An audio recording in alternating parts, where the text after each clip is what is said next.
The desert wind was dry and sharp as knives. Max pulled his scarf tighter and walked toward the wreckage.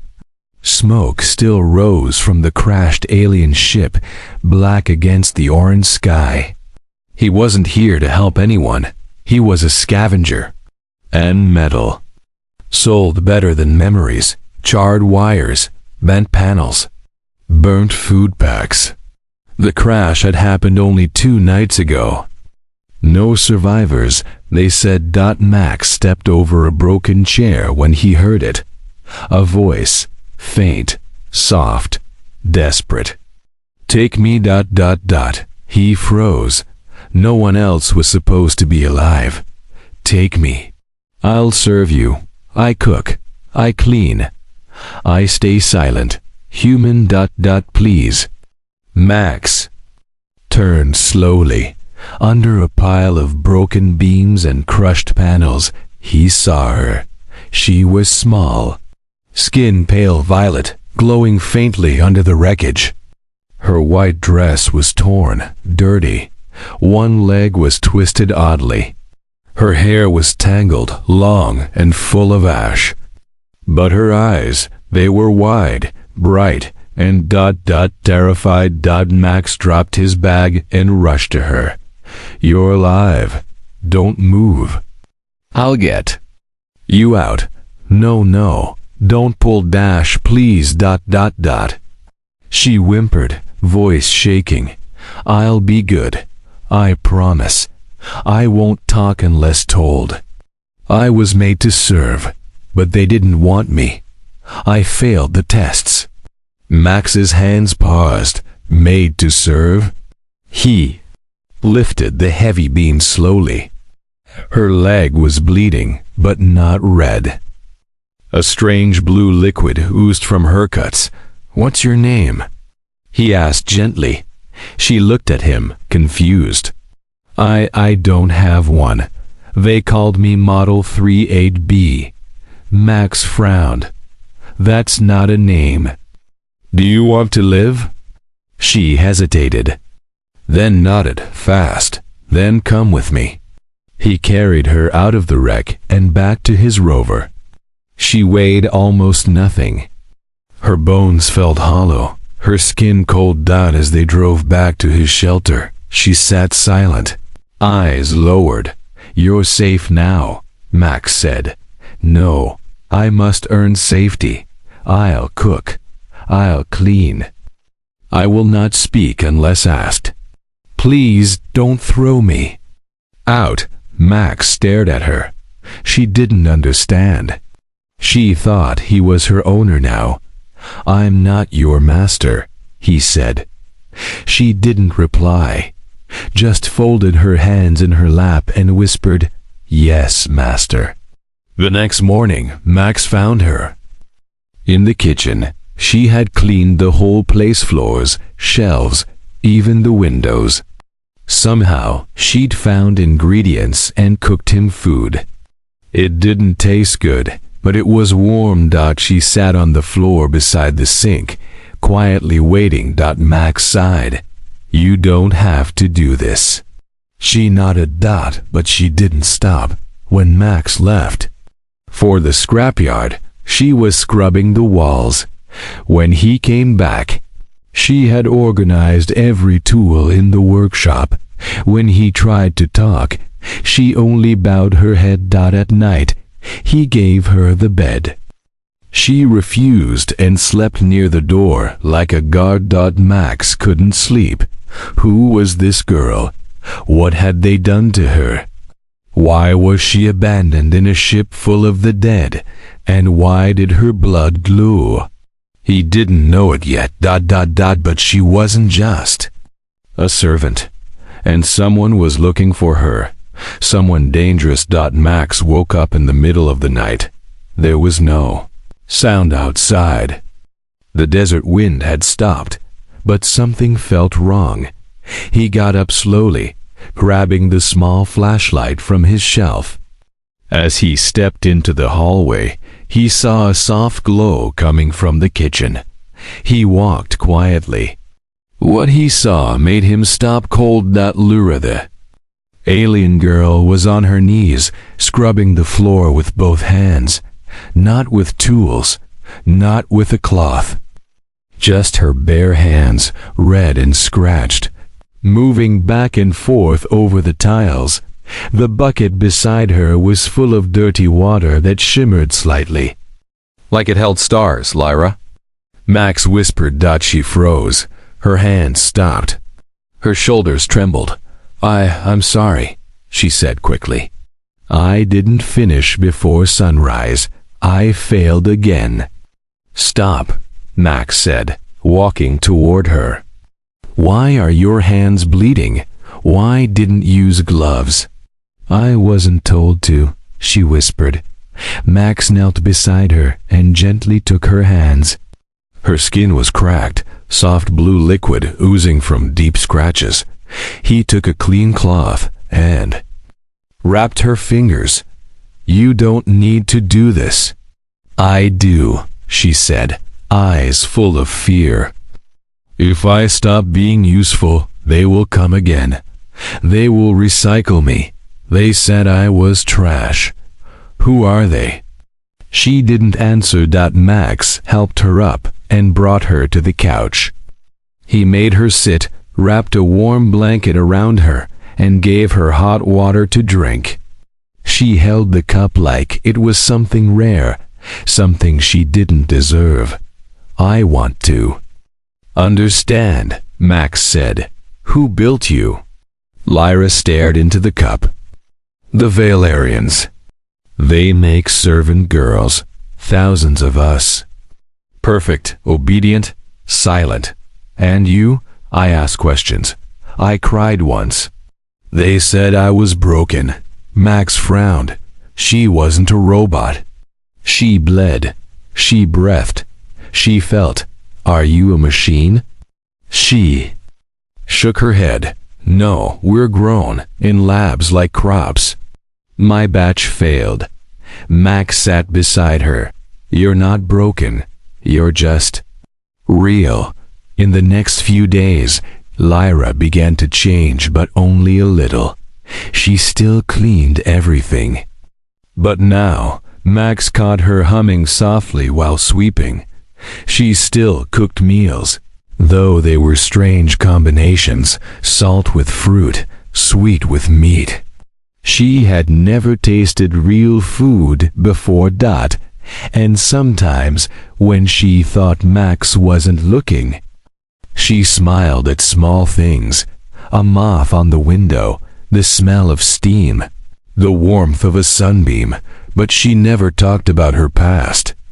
Never about the Valerians, until one evening. Max came home from the scrapyard, covered in dust. Lyra met him at the door, worried. There was a man, she said quietly. He knocked when you were gone. He had glowing eyes. Max tensed. What did he say? He said he was looking for Model 38B. That's me. I didn't answer. I hid. But I think he knew. Max looked at the desert horizon. Did he say he'll come back? Lyra nodded. I'm sorry, she said. I'll leave tonight. I don't want trouble for you. You're not going anywhere, Max said firmly. If they want you, they'll have to go through me. She looked up, surprised. Nobody has ever said that to me before, she whispered. That night, as stars lit up the sky and the wind returned to the desert, Lyra dreamed for the first time. And far away, in the dark space above the planet, a ship opened its silent wings. It had come to collect what it believed belonged to it. But Lyra had chosen something else now. She had chosen freedom, and Max? He was going to fight for it.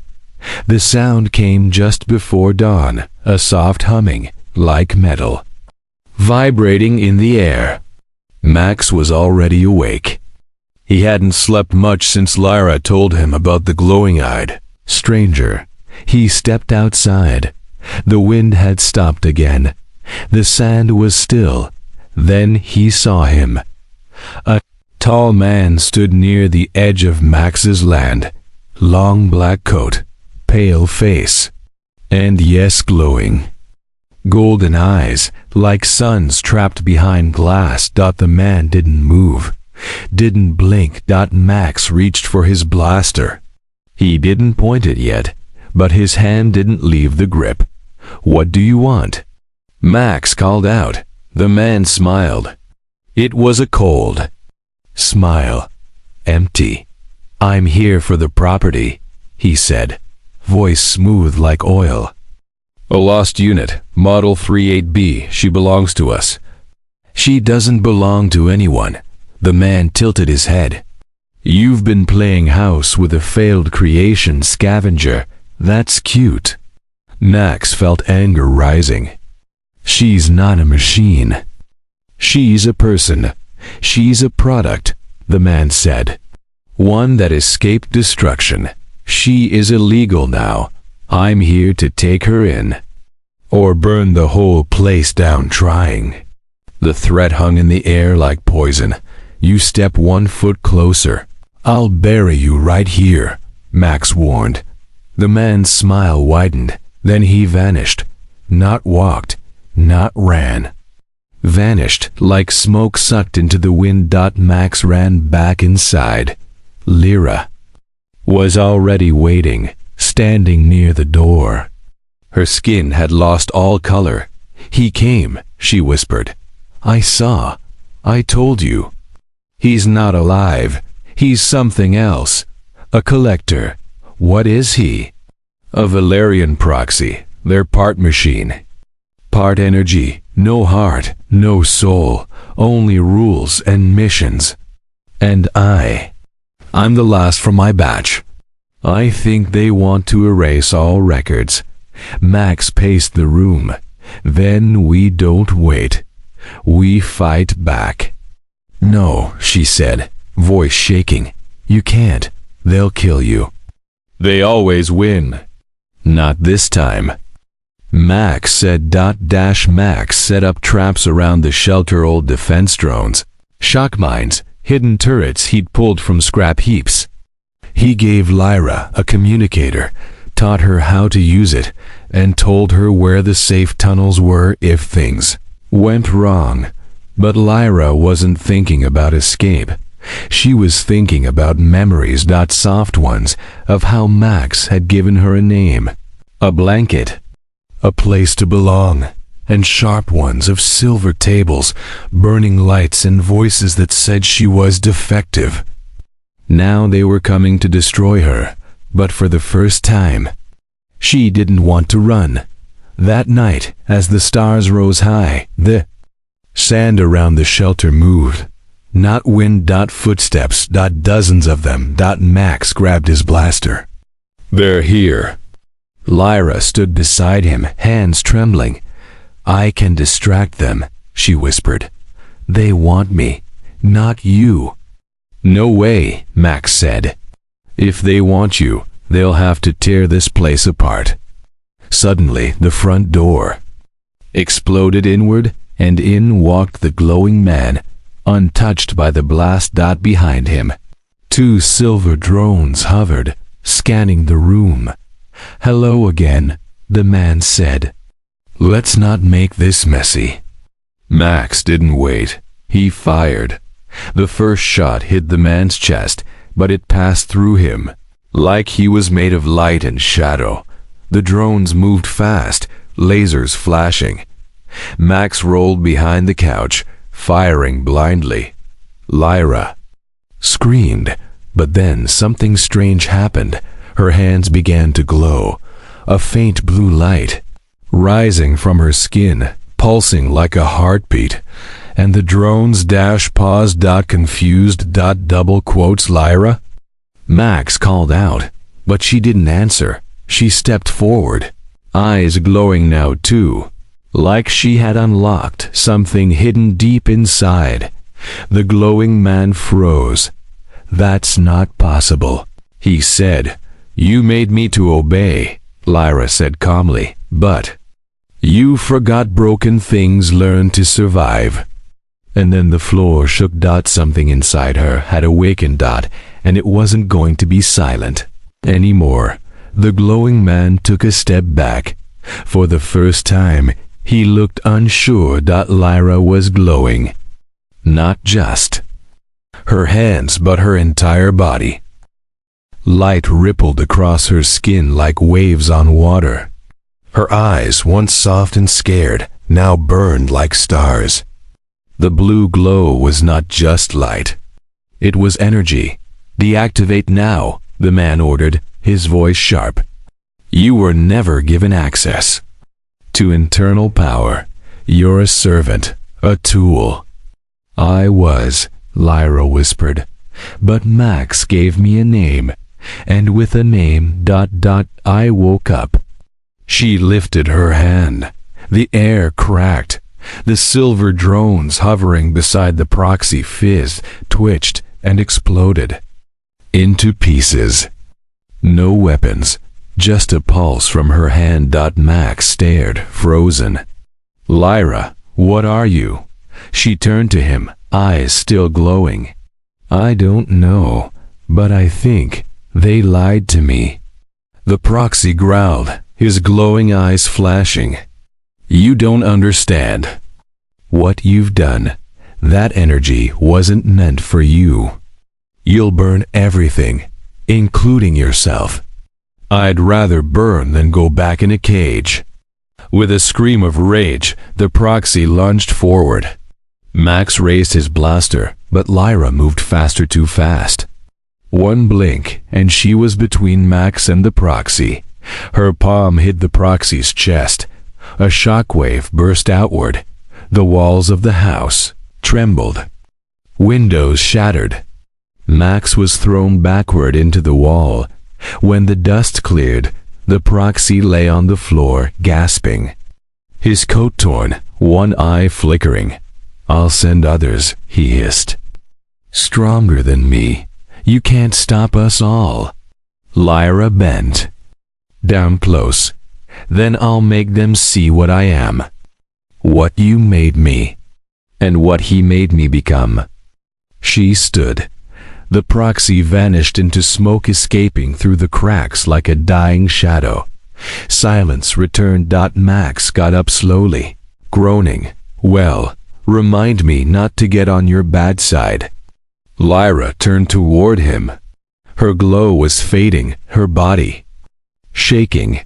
I didn't know I could do that, she said, almost crying. It just happened. He caught her before she fell. She was weak, light as a feather in his arms. You saved my life, he said softly. Again. I didn't want to be dangerous, she whispered. You're not, Max said. You're just powerful. There's a difference. They buried the broken drones behind the shed. The ground was still hot where Lyra had used her energy. Nothing grew there anymore. Later that night, Max sat beside the fire while Lyra rested inside. He was trying to understand everything. She was created to serve. But hidden inside her was power the Valerians had locked away, maybe even feared. Why would they give their servants energy like that? Or worse, What if it wasn't given? What if it was something she had evolved? He checked the scanner again. No signals. The proxy was gone. But Max knew more were coming. They wouldn't give up. Inside, Lyra opened her eyes slowly. She saw a memory, not a dream, but something old. She remembered floating in a glass tank, hearing voices argue. She's adapting too quickly. Shut her down. No, let it grow. This could be the next step. Then silence, then darkness, and now this. She sat up, heart pounding. Her skin was cool again, her glow gone. But something was awake inside her now. something that didn't want to be quiet anymore. She wasn't just a servant girl. She wasn't just a failed model. She was something new, and the galaxy? It wasn't ready for her. Not yet. But it would be. Soon. 3 Valerian warships entered orbit. They came quietly, no alarms, no signals, no warnings, but Lyra felt them. She was standing in the desert behind Max's home, eyes closed, feet bare on the sand. The wind moved gently around her, and in her mind, there was a hum, a deep, pulsing rhythm. "They're close," she whispered. 3 of them. Max stepped out, holding a scanner. "I count 3 too. They're not broadcasting." "That means they're not here to talk." Lyra nodded. "They're here for cleanup." Max frowned. "Cleanup? Me," she said. "And maybe you too." Max looked at her. Her expression was calm now, not afraid. Something had shifted in her. She wasn't hiding anymore. "They called you a mistake," Max said. "But now, they're afraid of you." Lyra turned to him. "Because mistakes can't be predicted. And I don't follow their rules anymore." That night, Max unlocked a hidden weapons crate in the basement, one he hadn't touched in years. Old Terran Defense Force armor, plasma grenades, a long-range rail rifle. "I was hoping I'd never need this stuff again," he said. Lyra looked at the gear. "Do you think we can win?"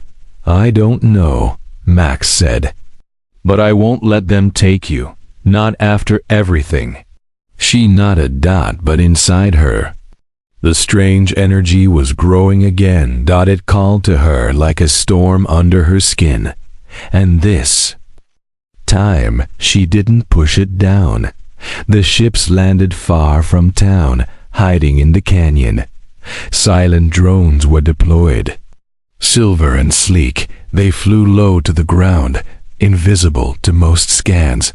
But Lyra could hear them. In her head, she stood in the center of the clearing behind Max's home, barefoot again, eyes closed. Her hands glowed faintly blue. She whispered a single word, "Come." And they did. 3 drones zipped over the rock straight at her. Max raised his blaster. But Lyra lifted one hand. Flash. A wave of blue light burst outward. The drones stopped. Mid-air. They shook, glitched, and then collapsed to the ground like broken toys. Max stared. "You didn't even touch them." "I spoke to them," Lyra said softly. "Their code. It listens to me now." Max's eyes widened. "You're not just strong, you're evolving." She nodded slowly. "I think I'm becoming what they feared." Back in the canyon, the Valerian commander watched the drone feed go dark. "Unacceptable," he said. "Send the purifier." A massive silver robot stepped forward, 7 feet tall, armed with a plasma blade and gravity cannon. Its red eyes flashed. "No survivors," the commander ordered. "Clean sweep." The purifier reached Max's shelter by dawn. It didn't speak. It just fired. Boom. The blast hit the roof, sending metal flying. Max rolled behind a wall and returned fire, but the shots bounced off the machine's shield. Lyra stood in the open, staring at it. "You don't need to do this," she called. The machine didn't answer. It raised its cannon. But Lyra raised her hand. Blue energy swirled around her arm, faster and faster, until it looked like a storm had formed in her palm. She aimed it at the sky. Boom! A bolt of raw energy exploded upward, striking the clouds, and the warships above felt it. Alarms rang on every deck. "She's targeting the ships from the ground." One pilot yelled. She's rewriting her limits, another screamed. This is impossible. Down below, the purifier charged. Lyra stepped forward and then vanished. She reappeared behind the robot in a blink and slammed her glowing fist into its back. Crack. The machine sparked, fell, and died. Max stepped out slowly, coughing from the smoke. You just teleported? Lyra looked at her hands. I didn't mean to. It just happened. Max grinned. Then let's make sure it keeps happening. You're not a mistake, Lyra. You're a miracle.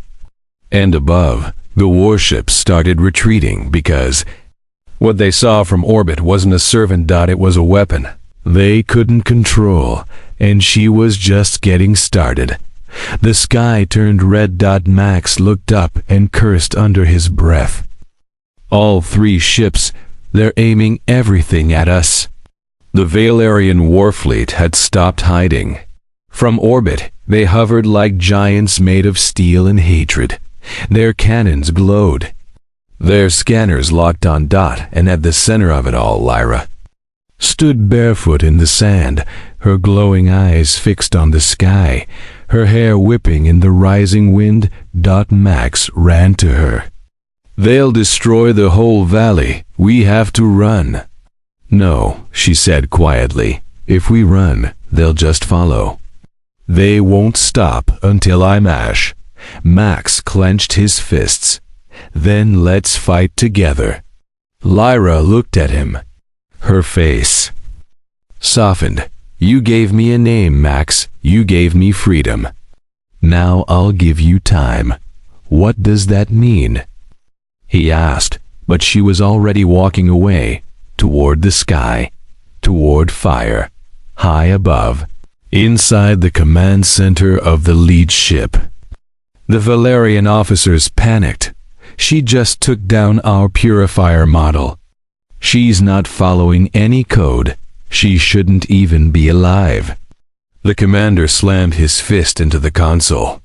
She's a rejected model, just a lab-born freak. I want her erased. Fire everything. All plasma cannons? One.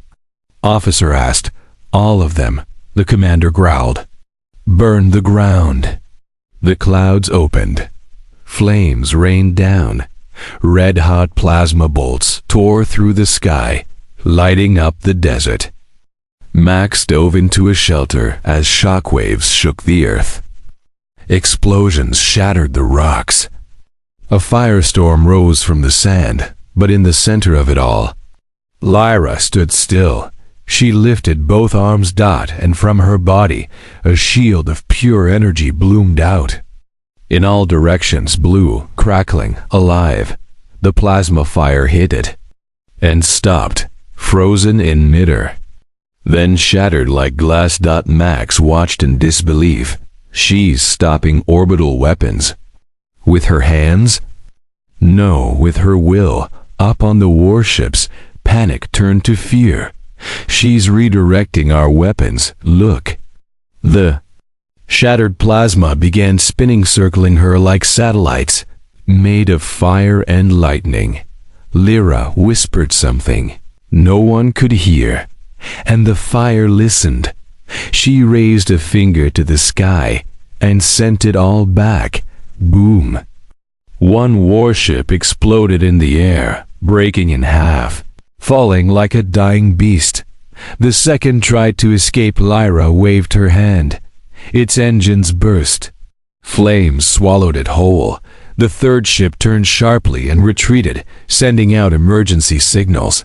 She's not a servant, the broadcast screamed. She's a Class 0 threat, full retreat, code black. Back on the ground, Lyra dropped to her knees, breathing hard. Her glow dimmed. The sky cleared. Max ran to her side. You did it. She looked up at him with tired eyes. No, Max. I only delayed them. They'll come back? She nodded. With more ships, stronger ones. And worse ... They'll come with silence. No warning next time. Max put his arm around her. Then we won't be here when they do. She looked at him. Where would we go? He smiled. Off-world. Somewhere quiet. Somewhere with trees. And no glowing robots. Lyra chuckled softly. You'd really leave everything? For you? Max said. I already have. That night, they packed what little they had. Max prepared the old shuttle hidden in his garage, something he hadn't flown in years. Lyra sat near the campfire one last time. She looked up at the stars. She wasn't afraid anymore. She wasn't confused. She wasn't a mistake. She was a message, a warning, a spark dot and far across the stars. Others like her were waking up too, because once one fire escapes the cage, it teaches the others how to burn. The stars blinked above the dark horizon. Max's old shuttle soared silently through the atmosphere, leaving behind the smoking valley. Where one alien girl had stood against an entire warfleet, Lyra sat in the co-pilot seat, staring at the screen. Her face was calm, but her fingers were shaking. She had done the impossible, destroyed 2 ships, scared the third away. And yet, something deeper had awakened inside her, a connection. Not to machines, but to others like her. She could feel them scattered across galaxies, hiding, hurting, waiting to be erased. She closed her eyes, and suddenly she saw one, a lab, cold and silent. A girl with silver hair crying softly in a metal cell. She was bruised, afraid, marked as UNFIT. But her heart still beat. Lyra gasped and opened her eyes. Max, she said quickly. They're still out there. Others like me. Max looked at her. You saw them. I felt her. I don't know where ... but I felt her pain. It was real. He nodded slowly. Then we find her. One by one, we bring them home. But we'll be hunted. Max grinned. We've been hunted before. The shuttle slipped into deep space. Max set course for a nearby outpost station, Haven 9, a neutral zone where no empire had control. They needed fuel, food, data, but what they found instead was a message.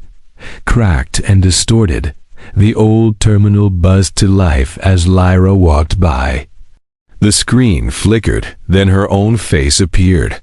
Model 38B.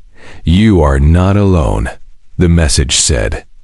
We've seen what you did. We are waiting. The screen changed. Dozens of alien faces, girls like her, with different eyes, different scars, some angry, some afraid, but all alive. All watching. Who sent this? Max asked. Lyra touched the screen. Someone brave. Another voice broke in. Robotic, but glitching. They said we were broken. But broken things can still break chains. The message ended. Max and Lyra stared at the silence. Then Max whispered, This isn't just about you anymore. Lyra nodded. This is about all of us. Later, as the station slept, a bounty hunter walked in. He had a metal arm and a scanner that glowed red. Target located. He whispered. In the hangar, Max loaded the shuttle. Lyra was inside, charging the new shields. The hunter stepped closer, hand near his weapon. He was fast, but Lyra was faster. She stepped out, eyes glowing, and said calmly, You shouldn't have come alone. The hunter laughed. They offered a planet's worth of credits for you, sweetheart. I could build my own army with that. Lyra stepped forward. Then maybe you should have brought one. Crack. She raised her hand. A blast of blue light knocked the hunter into a wall, disarming him instantly. Max walked over and kicked his weapon away. The hunter groaned. You're not supposed to be able to do this. No, Lyra said. I'm not, but I do it anyway. She looked at Max. They'll keep coming. Then we keep moving, he said. We find the others. And maybe, just maybe we stop running. The next morning, the shuttle left the station quietly, but its destination wasn't random. Lyra had found coordinates sent in the message, a secret moon, a prison lab dot where more failures were locked away, waiting to be wiped. Max looked at the screen. This is a rescue mission now? Lyra smiled. No. This is a revolution. As the stars stretched into long lines around them, Lyra closed her eyes and sent out a signal, not one of surrender, not one of fear, but a promise. To every girl they called broken, to every servant they threw away. I'm coming. You're not alone anymore. And in the distance, across the black sea of space, they heard her, and they rose.